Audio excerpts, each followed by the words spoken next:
Assalamualaikum. Merasa terdengar gitu? Ya, halo.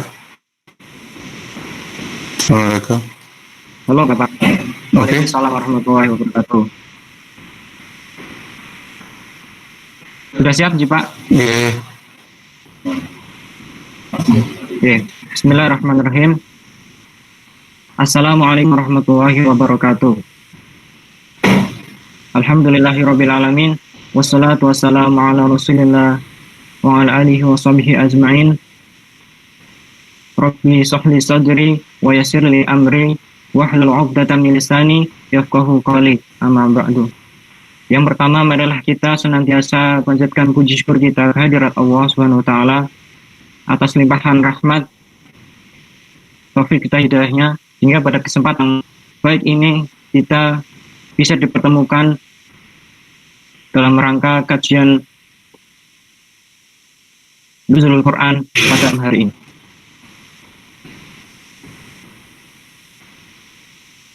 Ustadz yang teman-teman sekalian yang dirahmati Allah SWT, pada kesempatan kali ini kita akan bersama-sama belajar untuk kita mengingat kembali bahwasanya esensi dari Ramadan salah satunya adalah bulan Ramadan adalah bulan Al-Quran, di mana Al-Quran diturunkan permulaan.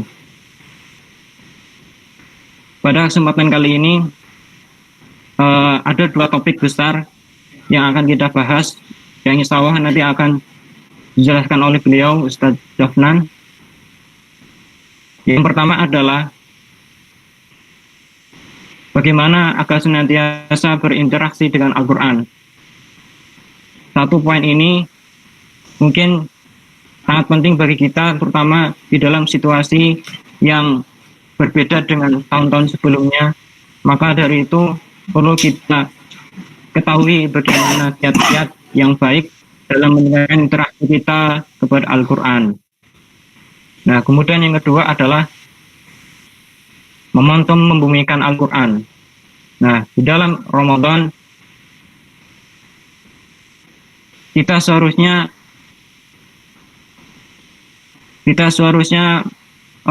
memperbanyak interaksi kita dengan Al-Quran.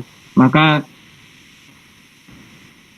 bagaimana cara kita bisa mengamalkan Al-Quran, bagaimana cara kita bisa berhukum pada Al-Quran. Nah, kemudian karena jika Ramadan saja bisa mulia karena Al-Quran, apalagi manusia, bagaimana kita bisa mulia dengan Ramadan ini. Dua poin penting yang akan kita bahas, yang insya Allah nanti akan disampaikan oleh beliau. Baik, untuk selanjutnya, untuk mempersingkat waktu, marilah kita dengarkan tausiah dari beliau. Dari saya sebagai moderator mempersilahkan kepada Ustadz untuk memulai tausiahnya. Tafadhol Ustadz. Terima kasih. Bismillahirrahmanirrahim. Assalamualaikum warahmatullahi wabarakatuh. Alhamdulillahirabbil alamin. Wassalatu wassalam ala asyrafil anbiya wal mursalin wa alihi wa ashabihi wa ummatihi ajma'in. Ayyuhal ikhwah rahimakumullah. Pada malam hari ini saya ingin menyampaikan satu kajian kecil yang sehubungan dengan perjuangan Rasulullah menyampaikan dakwah Islam. Dan ada satu hal dalam kajian seperti ini, yaitu karakter dari dakwah Rasulullah.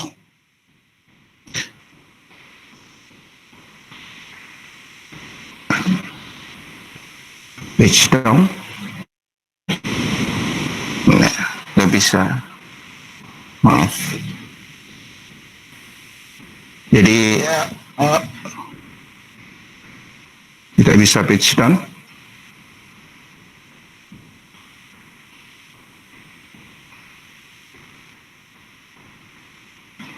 Oke. Jadi periodisasi dakwah Rasulullah adalah secara umum biasanya dibagi menjadi dua, yaitu periode Makkah dan periode Madinah. Tetapi periode Makkah segi menjadi dua juga, yaitu periode dakwah Syria, dakwah yang masih rahasia, sembunyi-sembunyi, dan itu berlangsung selama 3 tahun. Dan 10 tahun periode Makkah di mana dakwah dilaksanakan dalam jahriyah, jadi secara terbuka. Secara tahun ada di Makkah. Sedangkan 10 tahun berikutnya adalah periode Madinah.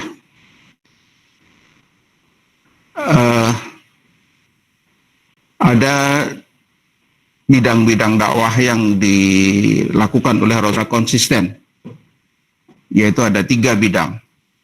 Yang pertama, pembinaan ideologi yang utuh secara konsisten setiap periode dilakukan oleh Rasulullah. Dan yang kedua adalah pembinaan karakter. Baik itu meliputi pembinaan amalan hati, ibadah qalbiyah.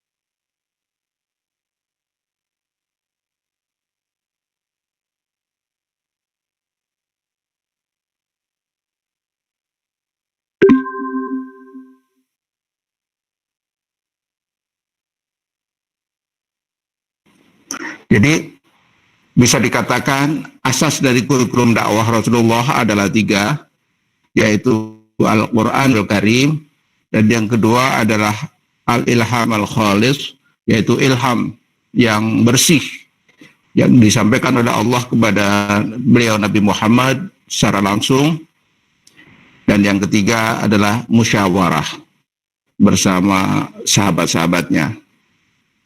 Jadi kita akan bahas bagaimana Al-Quran menjadi kurikulum dalam dakwah Rasulullah. Dan seluruh perjuangan beliau dalam menegakkan Islam itu sangat runtut sesuai dengan runtutnya nuzulul Quran, keturunnya Al-Quran. Ada beberapa karakteristik terpenting dalam dakwah Rasulullah. Tidak semua karakteristik saya tampilkan, tetapi ada 6 karakter yang sangat menonjol. Yang pertama, dakwah dilakukan meliputi semua bidang dakwah, tidak parsial, tapi integral, baik ideologi, karakter, maupun solidaritas sosial. Dengan demikian, dakwah itu berjalan alamiah. Tidak orang bicara ideologi saja, tapi karakter sehari-harinya kurang baik. 3-tiganya langsung dibina oleh Rasulullah. Karakter pribadi maupun karakter sosialnya tumbuh. Dan karakter yang kedua adalah orientasi ke masa depan. Jadi sekali ayat-ayat dalam Al-Quran yang pada itu turun kepada beliau, yaitu untuk fokus kepada dakwah. Surat Al-Muzammil misalnya menjelaskan dengan cara yang indah bahwa tinggalkanlah aku dan tinggalkanlah orang-orang yang mendustakanku. Jadi jangan hiraukan pendusta itu fokus saja kepada dakwah. Jadi walaupun tantangan itu sangat kuat, tidak diperhatikan, ya dia akan tetap kuat menghadapinya. Itu salah satu kunci kekuatan dari beliau. Yang ketiga, sifat dari dakwah Rasulullah itu sangat khas, yaitu menumbuhkan. Sifatnya menumbuhkan, bukan menghancurkan. Jadi sifat ini punya daya tarik. Setiap orang mulai tertarik, dia akan semakin tertarik. Karena sifatnya menumbuhkan. Kazar'ain akhraja syat'ahu fa'azarahu fastaghlawa fastawa ala suqih. Surat Al-Fatah. Itu sifat yang ketiga. Di samping itu, karakter ini disampaikan oleh Rasulullah secara kolegial. Rasulullah bukan jago sendirian, tapi beliau membina satu elit dalam tanda petik, orang-orang yang mempunyai kecerdasan untuk diajari masalah teknik berdakwah ini. Dan orang-orang cukup belajar dari Rasulullah, melihat bagaimana beliau melaksanakan dakwah. Tapi yang keempat, atau karakter yang keempat adalah bertahap. Sesuai dengan keadaan umat dan potensi yang tersedia. Jadi tidak hantam kromo, tidak. Ya, sangat situasional, sangat kondisional, sebab dalam setiap kondisi dan situasi ada seninya sendiri dalam berdakwah. Yang selanjutnya, karakter terpenting dakwah Rasulullah ini adalah progresif. Jadi dia selalu ke depan, maju, dan mempunyai karakteristik pola progresivitasnya adalah pola bola bergulir. Seperti jadi kalau kita biasa nonton sepak bola, bola itu kadang berputar ke kiri, kadang berputar ke kanan, kadang harus belok kiri, tapi tujuannya terus harus maju. Jadi kalau secara matematis bukan linear, menganggap dakwah Rasulullah itu linear, bukan. Dia sangat penuh dengan seni dan polanya memang maju, tetapi bergulir. Karakter yang keenam adalah berterusan dan berkelanjutan, continue and sustainable. Pemahaman tentang kontinuitas dan sustainability itu menghendaki beberapa persyaratan yang diperlukan. Misalnya critical mass, criticality dalam bahasa engineering, itu harus terpenuhi supaya dakwah berterusan dan berkelanjutan. Misalnya begini, kalau kita punya satu kampung dengan 5 orang dai, maka tidak semuanya harus mengerjakan bersama-sama. Mungkin satu kampung itu cukup 3 dai, tetapi harus ada reserve. Inilah yang disebut excess. Dia criticality-nya cukup 3. Jumlah minimum supaya dakwah itu berlangsung itu 3 orang. Tetapi yang tersedia 5 orang. Yang 5 ini menjamin sustainability, keberlanjutan dari satu proses. Ya. Karena itu dai menjadi penting, dan karakter dai yang diteladankan oleh Rasulullah adalah yang pertama yakin pada Allah dan Rasulnya, dan yang kedua yakin pada konsep takwa, Takwa itu adalah suatu konsep yang merupakan gabungan antara iman dan amal soleh. Tidak bisa dibagi, tidak bisa dibelah. Harus menjadi satu. Iman dan amal soleh. Itu baru takwa. Antara konsepsional dan operasional. Yang ketiga, yakin pada doa yang selalu diijabah. Jangan seorang daiyah itu siapa saja yang tidak harus seorang dai formal, siapa saja yang bekerja untuk dakwah itu harus yakin pada doanya yaitu diijabah saat memohon ampunan, saat memohon ilmu, saat memohon kekuatan, dan doa memohon kesabaran. Saya ingin menjelaskan lebih rinci lagi tentang kesabaran ini. Kesabaran di dalam Al-Quran mempunyai 12 yang satu diantaranya adalah tekun. Dakwah harus dilakukan dengan sabar, dengan makna, dengan tekun. Tidak bisa asal tembak, tidak bisa secara tidak teratur, tidak, harus tekun. Yang keempat adalah yakin pada ilham atau pengajaran langsung dari setiap daiyah harus berkeyakinan yang kuat bahwa Allah melalui ilham. Rasulullah sendiri selalu berdoa, Allahumma alhimni wa a'idni min syarri nafsi. Ya Allah, ilhamkanlah kecerdasan kepadaku. Jauhkanlah dari buruknya guru.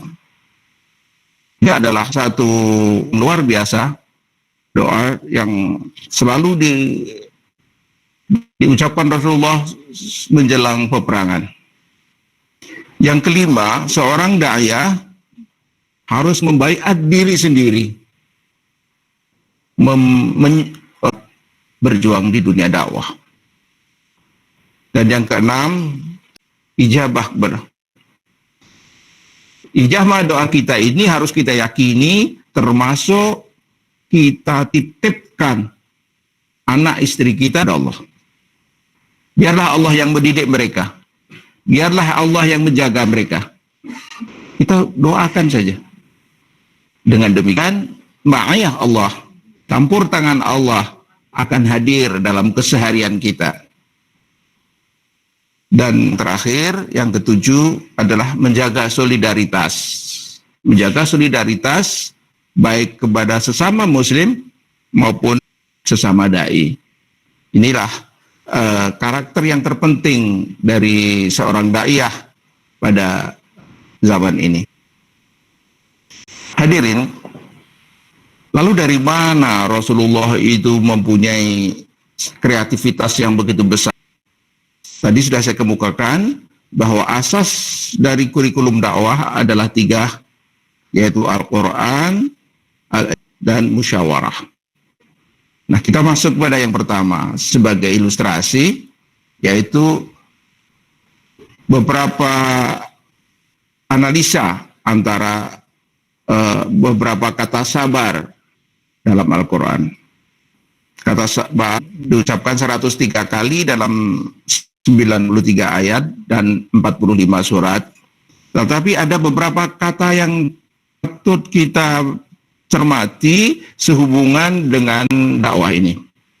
Yang pertama, kata bersabarlah. Ucapkan dengan 3 cara. Yang pertama, isbir, bersabarlah. 22 kali. Kemudian isbiru, bersabarlah kalian, dalam bentuk plural, 6 kali. Dan istabir, bersabarlah dengan sungguh-sungguh, 3 kali. Nampak sekali bahwa dalam bentuk singular itu 22 kali. Kesabaran individual masing-masing anggota baru yang 6 kali isbiru, bentuk plural, kesabaran jawab. Jadi lebih dari 3,5 kali kata sabar sebagai individu itu ditekankan oleh Allah. Kata kedua yang menarik adalah kata sobaru. Mereka bersabar. Ini 15 kali. 15 kali ini 13 kali subhalah mukminun. Orang mukmin 13 kali disebut telah bersabar. Sedangkan masing-masing adalah para rasul dan Bani Israel. Bani Israel disebut 1 kali, para rasul 1, mukminun 13 kali. Maka tafsir yang mungkin keluar dari fenomena ini adalah orang mukmin telah dijanjikan kemampuan untuk bersabar 13 kali lebih banyak daripada Bani Israel. Itu potensi. Apakah kita mampu mengeksplor potensi itu? Ya wallahu a'lam. Ya, tentang makna kata sobar ada 12. Yang pertama adalah tahan uji, tidak bosan, rajin berdoa, tahan siksa, suka berbuat baik, tahan godaan walaupun pas memerlukan, kemudian disiplin atau tekun, ada rencana, dan merupakan tanda-tanda hamba Allah, dan tidak peduli apapun yang terhadap tanggapan orang-orang luar Islam, tajarrud. Dan makna yang ke-10 adalah konsisten dalam mempertahankan ideologi dan menahan nafsu dan tidak berdusta. Jadi 12 makna sobar tadi, yang paling penting di dalam dunia dakwah adalah dan berakhlak baik, konsisten dalam berakhlak baik. Itulah karakter utama dari dakwah Rasulullah, menumbuhkan orang-orang yang mempunyai moralitas yang. Lalu pertanyaannya adalah modal moral apa yang harus dimiliki untuk menjadi orang yang seperti itu. Hanya ada satu ayat, yaitu Al-Baqarah 207, antara ayat-ayat tentang munafik. Ada 20 surat, ada 20 ayat tentang munafik, dan 2 ayat itu disisipkan. Yaitu surat Al-Baqarah 207, A'udzubillahi minasyaitonirrajim, may yashri nafsahu ibtigha'a mardatillah wallahu raufum bil ibad. Dan di antara manusia ada orang yang mengorban dirinya karena mencari ridho Allah, dan maha sopan, maha penyantun kepada hamba-hambanya. Pengertiannya adalah bahwa penghambaan orang yang seperti itu, yang mengalahkan dirinya untuk Allah, maka dia sudah terakreditasi, sudah diterima. Dia sudah terakreditasi sebagai seorang ibad. Dan wallahu raufum bil ibad. Sebab banyak orang yang mengaku dirinya hamba Allah, tapi tidak diakui sebagai hamba.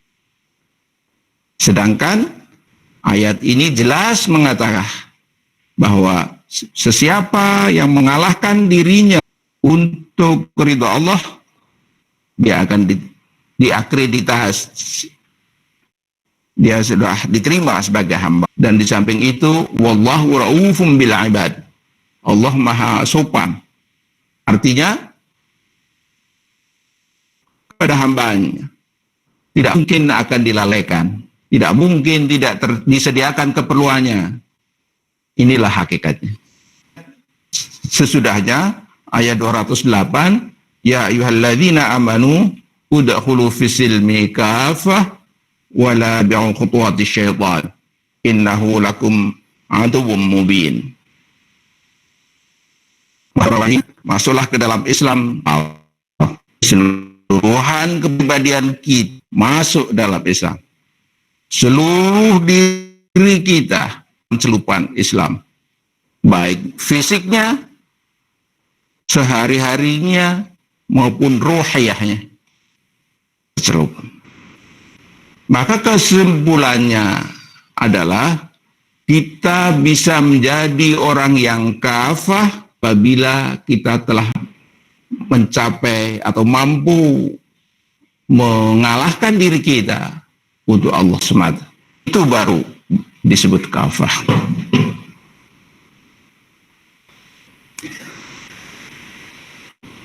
Di samping sebagai kelanjutan dari karakter ini adalah berpegang pada sunnah,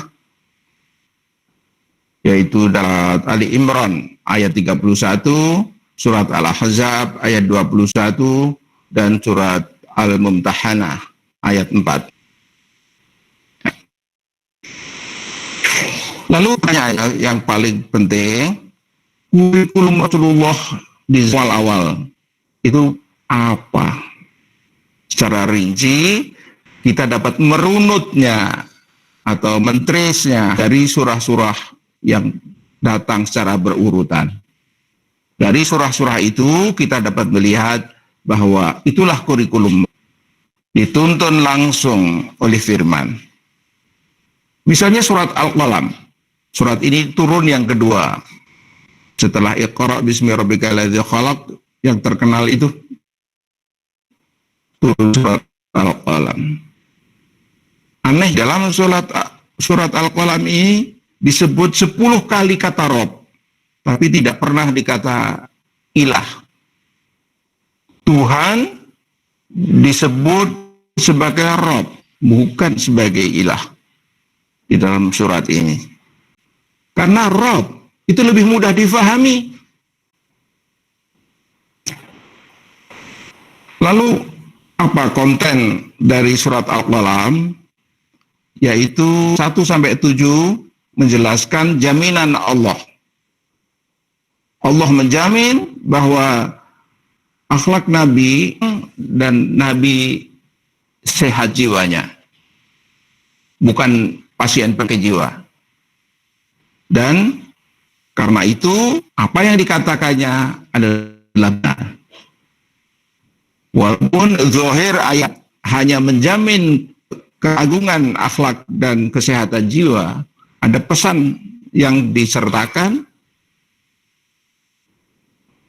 karena dapat dipercayai. Serta satu bukti yang gila adalah mereka yang mendustakan Rasulullah. Begitu. Kalau orang tidak gila disebut gila. Berarti siapa yang gila? Generasi pertama dari umat Islam ini. Misalnya setelah surat Al-Qalam, surat Al-Muzammil. Surat Al-Muzammil ini mewajibkan sholat sampai setahun lamanya. Diwajibkan sampai setahun, baru ayat ke-20 turun setahun kemudian baru menasahkan. Dan sejak itu malam menjadi sunnah. Tetapi kita harus waspada. Salat malam ada kurikulum dari Allah Ta'ala kepada generasi pertama. Anda mau niru? Ikutilah. Ya. Jadi banyak sekali kalau kita rinci surat Al-Muzammil, banyak sekali teknik-teknik yang disampaikan oleh Allah kepada umat Islam, bagaimana bersikap menghadapi pendusta, bagaimana mengatur hati, bagaimana berdebat, secara rinci diucapkan. Ya, kurikulum dalam dakwah Rasulullah ini adalah Al-Quran Al-Karim. apakah dia akan kita jadi hidup kita terpulang kepada keinginan kita masing-masing. Demikianlah yang dapat saya sampaikan sehubungan dengan peringatan nuzulul Quran pada malam hari ini. Mudah-mudahan bermanfaat dan mohon maaf atas segala khilaf. Wabillahi taufik wal hidayah. Wassalamualaikum wabarakatuh.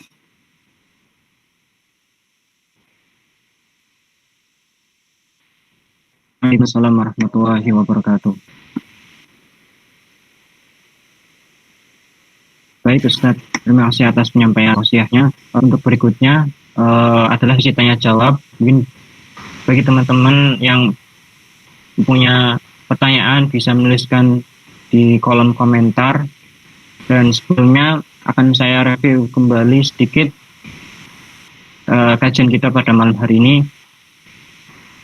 tentang nuzul Quran. Yang pertama adalah tadi dijelaskan tentang karakteristik dakwah Rasulullah SAW di Mekah dan di Madinah. Kemudian yang kedua tentang karakter terpenting dakwah. Kemudian yang ketiga adalah asas kurikulum dakwah Rasulullah SAW. Yang pertama yaitu Al-Quranul Karim, yang dimana di dalamnya dijelaskan tentang kata sabar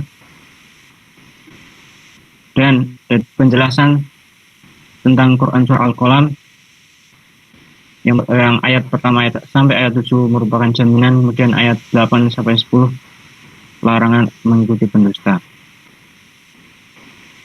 Baik teman-teman, apakah ada pertanyaan? Dipersilahkan.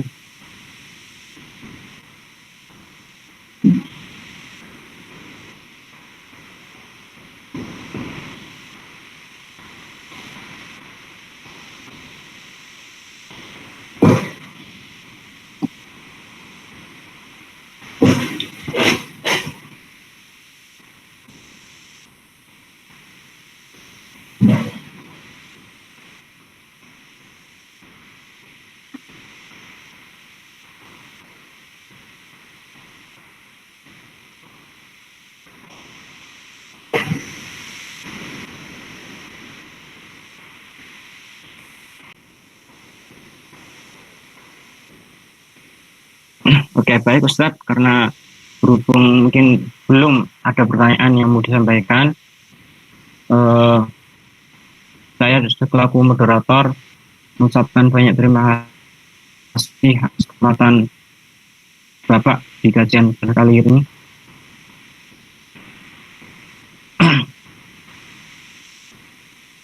Mungkin dari moderator menawarkan kembali kalau masih ada pertanyaan.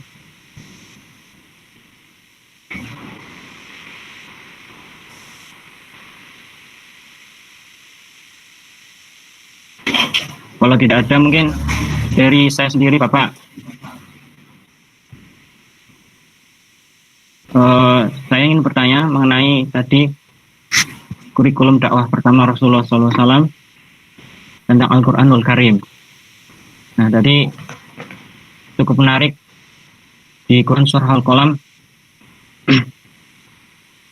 yang tadi Bapak menjelaskan tentang sholat malam yang pertama, yang awalnya Rasulullah mewajibkan, tapi pada akhirnya beliau memberikan sunnah atau tidak mewajibkan sholat malam.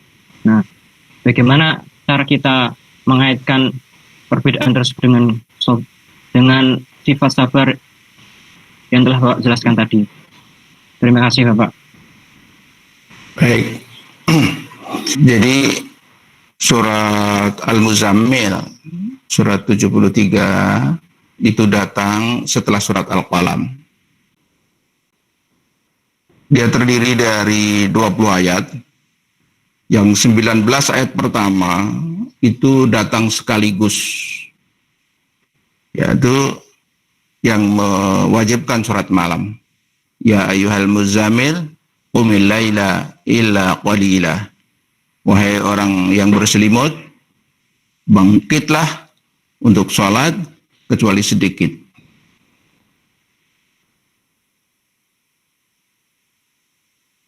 Jadi dilanjutkan tentang kita boleh tidur di waktu malam, yaitu hanya kira-kira separuh.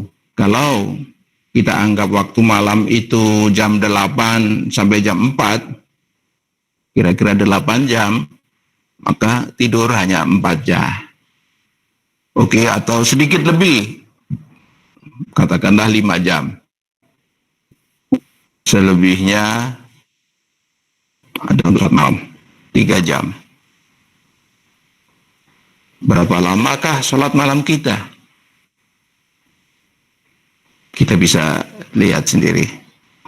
Yang kedua, Quran tartila, dan bacalah Quran dengan tartil.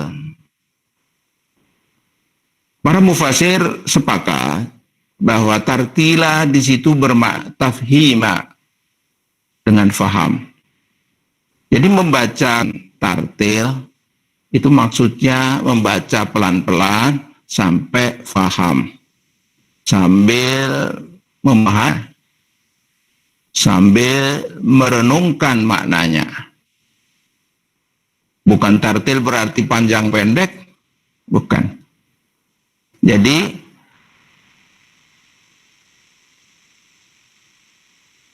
paham soal baca Al-Quran ini diwajibkan. Sampai setahun kemudian baru diturunkan ayat ke-20 yang menasahkan. Kenapa tidak? Karena waktu itu para sahabat itu tidak tahu mana batasnya sholat malam, sehingga banyak yang sakit. Ayat di 20 sudah mengatakan bahwa kamu akan berperang. Kamu akan berperang. Artinya, Allah sudah mengingat pertangan melawan Islam itu nanti sampai tahap peperangan. Karena itu, jaga badanmu untuk mempersiapkan keadaan. Kalau keadaan tidak memungkinkan, jangan paksakan. Itu hikmah. Bahwa tidak memberat. Dia juga sudah mengajarkan how to prepare for the future. Nah, ini yang penting. Di mana letak sabarnya? Tadi sudah saya nyatakan ada 12 makna sabar. Dan makna yang terpenting justru konsisten. Bukan makna konsisten, justru ruhiyahnya. Ada 2 pendekatan di sini, yaitu pendekatan tasawwuf, pendekatan kita yang banyak tidak kita amalkan di Indonesia ini, tasawwuf hanya lihat ekspresinya saja, yang nampak. Padahal yang hakikatnya tasawwuf itu yang lebih penting. Orang melakukan gerakan one day one juz. One day one juz. Itu berarti hanya verbalnya. Padahal tasarrufnya lebih penting. One day one ayat saja. Kalau memang tasarruf, faham betul. Luar biasa. Lebih penting dan lebih hebat dari one day one juz. Jadinya terletak pada deepening, pada pendalaman terhadap ajaran, bukan pada ritual yang ekspresi. Disitulah makna dari sabar terpenting adalah makna tasarrufi, makna yang impresif, bukan yang ekspresif. Saya kira begitu. Ada pertanyaan lain mungkin? Baik, terima kasih Bapak. Ada pertanyaan lagi. Saya bacakan. Yang pertama, banyak orang yang bilang bahwa orang memaknai Quran sesuai dengan nafsunya, melalui melakukan takwil dan sebagainya. Dan pertanyaannya, bagaimana sih kita seharusnya memaknai isi Al-Quran dengan benar? Oke. Gitu, Pak. Jadi, seperti tadi saya nyatakan, ilham itu harus kholis, harus bersih, bukan dari nafsu. Maka memang ada tahap memaknai Quran itu ya dimulai dari memperbaiki akhlak. Kalau orang akhlak dipengaruhi oleh nafsu, dia bukan atau belum layak lah untuk menjadi mufassir. Ya. Karena itu ulama-ulama terdahulu mufassir besar sampai tidak sempat berumah tangga karena khawatir rumah tangga mengganggu konsentrasinya dan kebersihan hatinya. Jadi mulailah dari membersihkan diri, bukan dari menafsirkan ayat. Ya, bersihkan diri. Insya Allah, autun kita, kalau kita sudah sampai tahapnya, kita akan dipertemukan dengan bahan-bahan tafsir-tafsir orang-orang yang bisa menuntun kita mulai memahami. Misalnya kita melihat Shiratal Mustaqim. Kata Shiratal Mustaqim biasa ditafsirkan atau diterjemahkan sebagai jalan lurus. Kita bisa bertanya, jalan lurus itu apa? Jalan Solo, jalan tol, atau jalan apa? Nah, inilah kemampuan kita memberi makna terhadap Shiratal Mustaqim. Kenapa dipakai sirat? Kenapa tidak dipakai sabil? Sirat ternyata mempunyai arti ini tenggorokan. Kalau kita menelan, itu sirat. Yaitu jalan, tidak ada jalan kembali. Seperti terowongan yang kita tidak bisa pulang, selalu kesedot ke depan. Itulah Shiratal Mustaqim.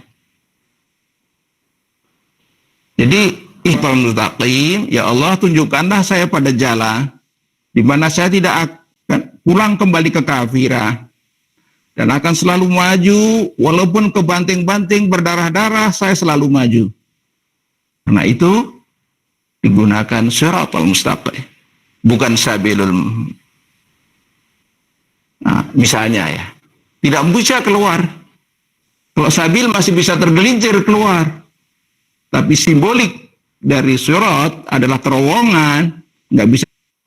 Dan itu ekspresi kita memohon kepada Allah sampai kita keluar.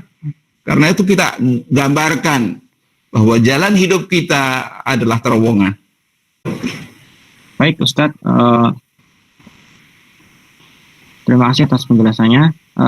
Ada pertanyaan lagi. Pertanyaannya,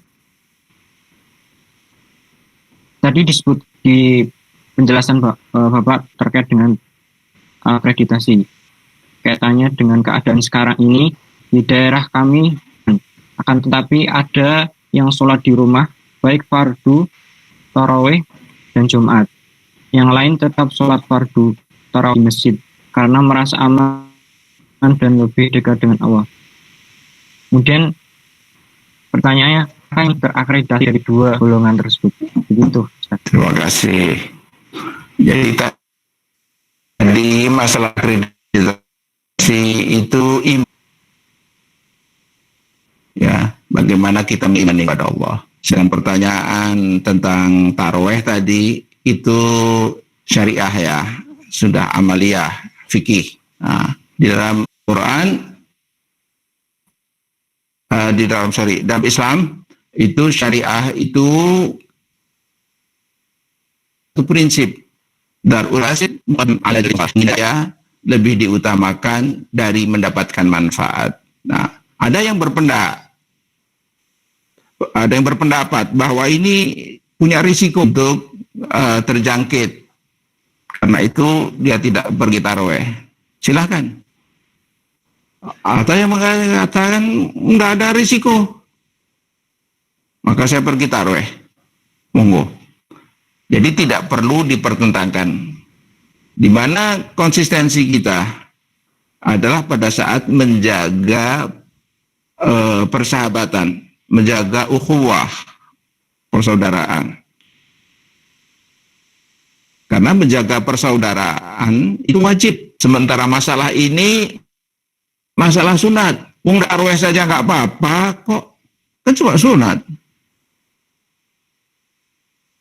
Nah, kok ditentangkan. Jadi skandalnya itu sangat jauh.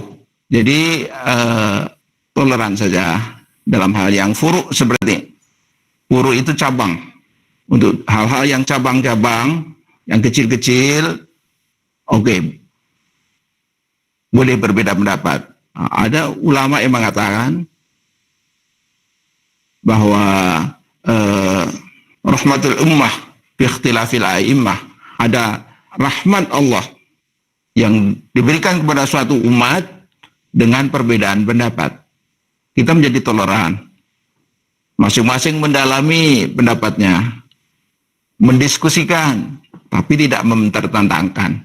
Dan keutuhan umat tidak terjejas, tidak terjatuh, tidak cacat akibat perbedaan pendapat seperti ini. Bahkan memperkaya wawasan intelektual umat. Jadi kesimpulannya semuanya insya Allah adalah di dalam kerangka untuk menjalankan syariat sebaik mungkin.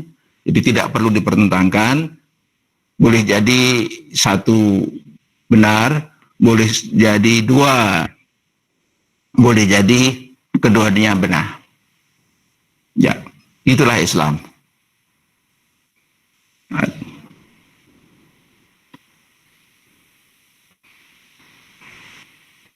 Baik Ustaz, ada pertanyaan lanjutan.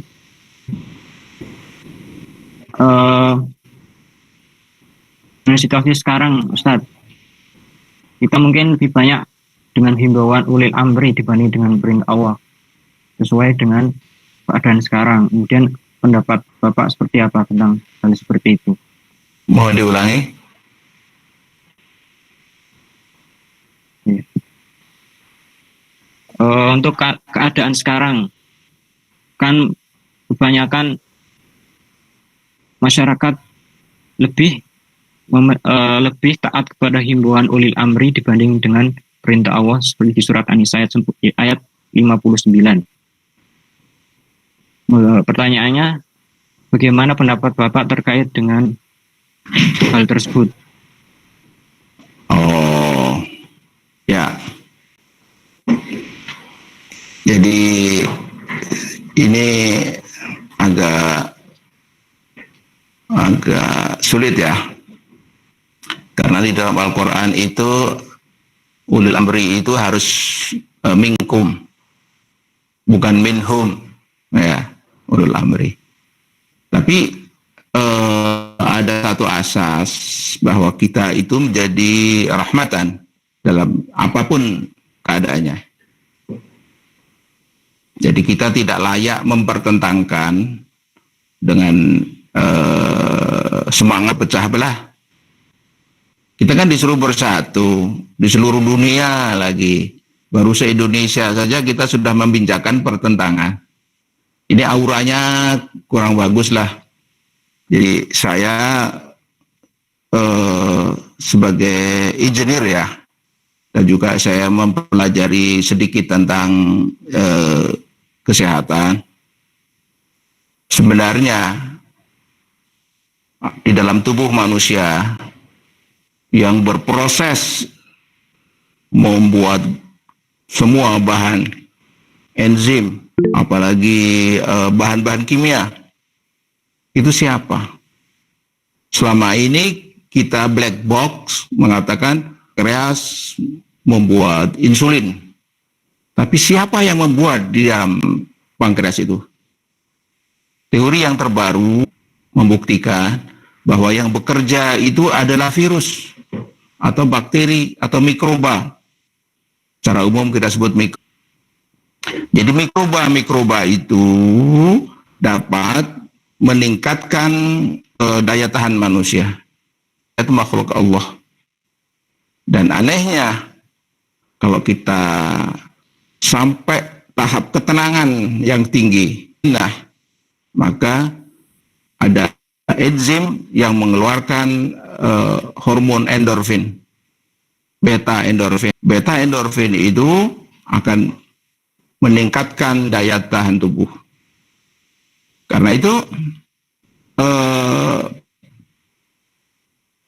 siapa saja pada ulul amri atau tidak itu tidak bisa dikaitkan. Yang penting adalah ketenangan hati kita, tawakal kita kepada Allah. Tapi tawakal di dalam Islam itu harus disertai dengan usaha. Takdir di dalam Islam itu disertai usaha. Sebab usaha sendiri itu bagian dari takdir. Innallaha la yughayyiru ma biqaumin hatta yughayyiru ma bi anfusihim. Allah tidak mengubah satu kaum sampai kaum itu mengubah diri mereka. Baru Allah merestui, mendorong mereka berubah. Tapi initial condition, awalnya manusia sendiri harus berubah. Jadi jangan pertentangkan. MUI sendiri sudah mengatakan bahwa ini berbahaya, boleh tidak sholat Jumat ya, berjamaah. Maka ulul amri menggunakannya sebagai dasar. Kemudian tiba-tiba pertanyaannya mempertentangkan dengan ulul amri, kurang pas ras. Jadi tidak perlu dipertentangkan. Ya. Itu kan sebenarnya, maaf ya, ada sedikit kesombongan juga bagi penanya ini, bahwa lebih baik tidak taat pada kesombongan ini malah penyakit akhlaknya yang lebih berbahaya. Jadi jangan secara buru-buru menjustify seseorang. Ya. Saya kira kita lebih baik lembut-lembut saja dalam hal yang kecil seperti ini. Terima kasih. Baik Ustadz, mungkin akhir dari Mas Afgan, pertanyaannya tentang hakikat Al-Quran bagi manusia. Ada yang memahami bahwa Al-Quran adalah pedoman hidup atau petunjuk menjadi hamba Allah yang baik, sehingga keberuntukannya lebih inklusif. Kemudian ada juga yang menganggap Al-Quran adalah kitab yang suci, yang hanya dapat dibaca dan dipegang oleh orang yang Islam dan suci, sehingga keberuntukannya lebih eksklusif. Nah, bagaimana pendapat Ustadz terkait dengan dua perbedaan tersebut? Ada yang memahami Al-Quran sebagai pedoman atau petunjuk jadi hamba Allah yang baik. Kemudian ada juga yang menganggap Al-Quran sebagai kitab suci yang hanya dapat dibaca dan dipegang oleh orang yang Islam. Begitu. Ya. Baik, menurut pendapat saya, dua-duanya benar. Dua-duanya dapat dikompromikan. Artinya begini,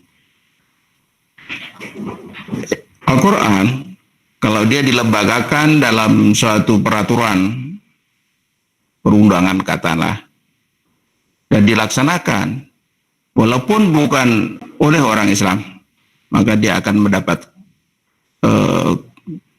kedamaian juga. Tetapi Al-Quran juga menyangkut hal-hal yang bersifat ruhiyah, iman. Karena itu orang Islam akan mendapatkan kedamaian lebih, akan mendapatkan kesejahteraan lebih sekiranya dia mengamalkan Al-Quran. Maka dua-duanya benar, tidak perlu dipertentangkan. Walaupun negara itu bukan negara Islam, tapi kalau melaksanakan ajaran Islam dia akan damai. Walaupun tidak ada orang Islam di situ. Misalnya kalau Anda Barat yang konservatif, ada beberapa negara yang masih mengamalkan itu, misalnya Jerman, Belanda, Swedia, Austria, Swiss, ya, sebagian Skandinavia, mereka mewajibkan setiap orang membeli asuransi kesehatan. Wajib. Saya dulu sebagai mahasiswa cuma membayar 40 mark.